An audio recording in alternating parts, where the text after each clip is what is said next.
Now I'm going to talk about the evolutionary change in the pattern of heart among different vertebrates.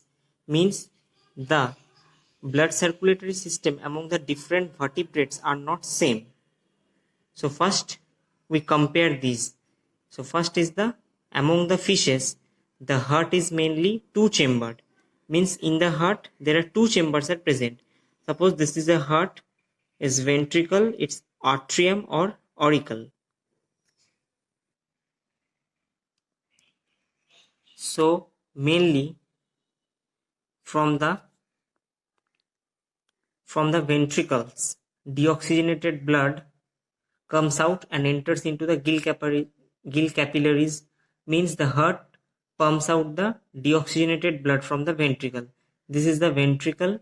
From the ventricle, the deoxygenated blood comes out and it enters into the gill capillaries. From the gill capillaries, it becomes oxygenated, and from the gill capillaries the oxygenated blood in this direction enters into the different body parts, means the different body capillaries. Again it becomes deoxygenated and enters into the heart through auricle.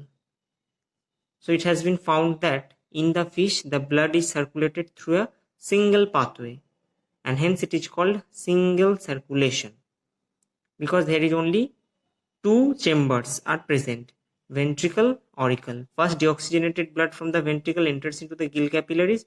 From the gill capillaries the blood becomes oxygenated and again it enters into the different parts of the body and again become deoxygenated and enters into the heart through auricle.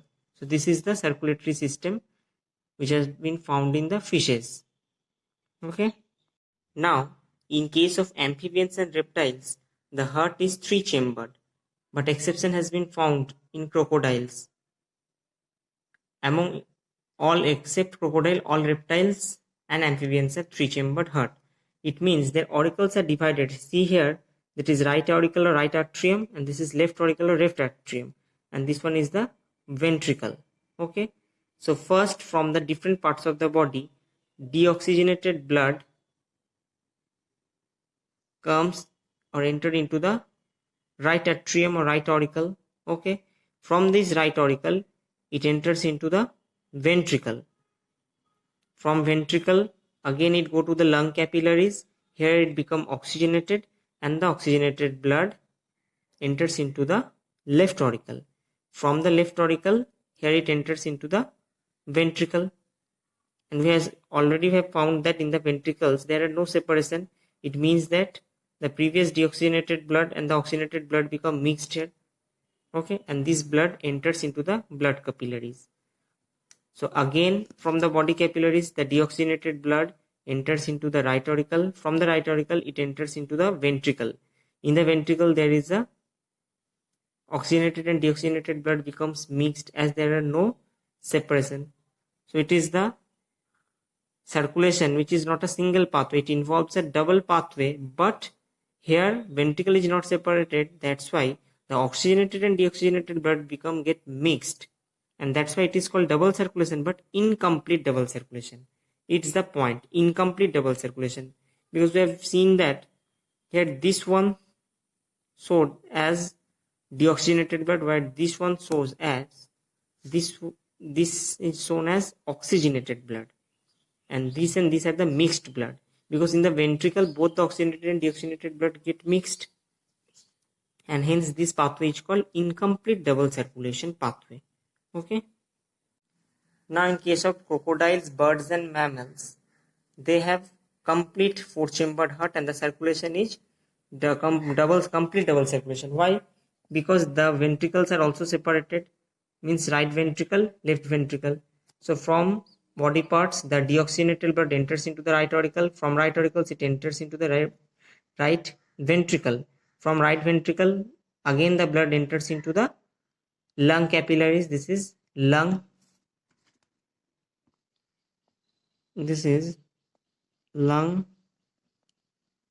capillaries, and from the lung capillaries it becomes oxygenated, and oxygenated blood again enters into the left auricle. From the left auricle it enters into the left ventricle, and from left ventricle it again enters into the different body parts. So here there is no scope of mixing of deoxygenated and oxygenated blood.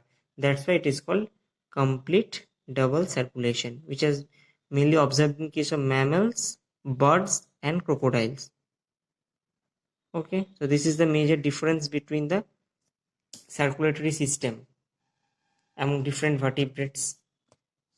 Actually, circulatory systems are of two types. One is the open circulatory system and second one is the closed circulatory system.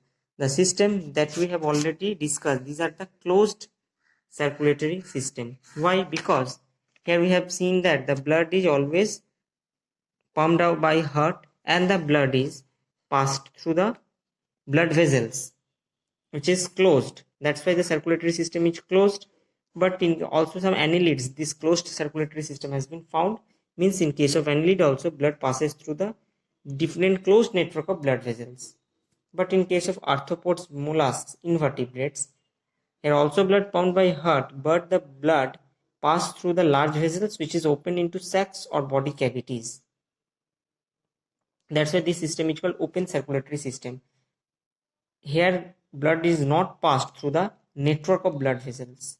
That's why it is open circulatory system.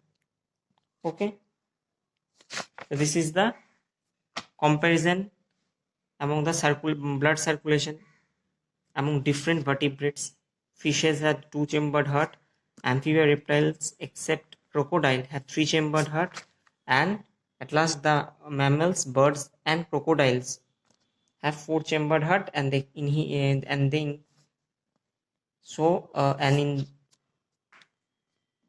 mammals, birds and crocodiles complete double circulation has been observed.